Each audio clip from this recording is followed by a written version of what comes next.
Hi friends, ఇవాళ మన ఛానల్కి ఒక అక్క మెసేజ్ పెట్టింది. ఏ గవర్నమెంట్ వస్తే మద్యపాన నిషేధం అనేది అమలు అవుతుంది. ఏ గవర్నమెంట్ వచ్చినా మద్యపాన నిషేధం అనేది అమలు అవ్వదు. ఎందుకంటే అక్క, గబ్బర్ సింగ్ సినిమాలో 10 సంవత్సరాల క్రితం ఒక సాంగ్ ఉంది. మందు బాబులం మేము, మందు బాబులం, తాగుబోతంటే చులకన, మేము లేకపోతే సర్కారే బంద్ అన్నాను.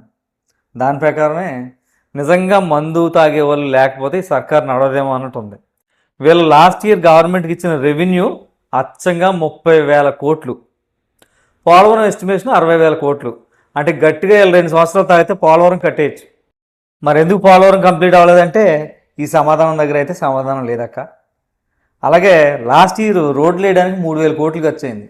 అంటే వీళ్ళు తాగే 30,000 కోట్లతోటి 10 సంవత్సరాలు కంటిన్యూగా రోడ్డు వేయచ్చు.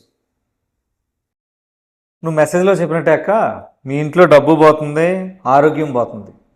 తాగొద్దు అని అంటే మీ ఆయన ఎందో, అమ్మొద్దంటే ఏ గవర్నమెంట్ ఎందో.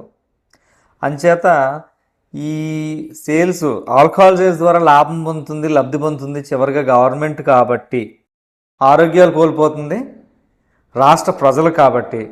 నాకు ఉన్న చిన్న ఆలోచన ఏంటంటే, కంపల్సరీగా ఆధార్ కార్డు మీదే ఆల్కహాల్ సేల్స్ జరగాలి. ఆధార్ కార్డు ఉన్న వాళ్ళకే మద్యం అమ్మాలి.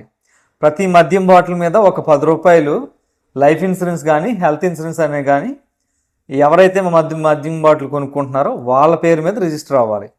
తద్వారా అతని ఆరోగ్యం పాడైపోయినప్పుడు లేదా తను చనిపోయినప్పుడు ఆ డబ్బు వెనకాల కుటుంబాన్ని ఆదుకుంటుంది అనేది నా అభిప్రాయం, నా సమాధానం. జై హింద్.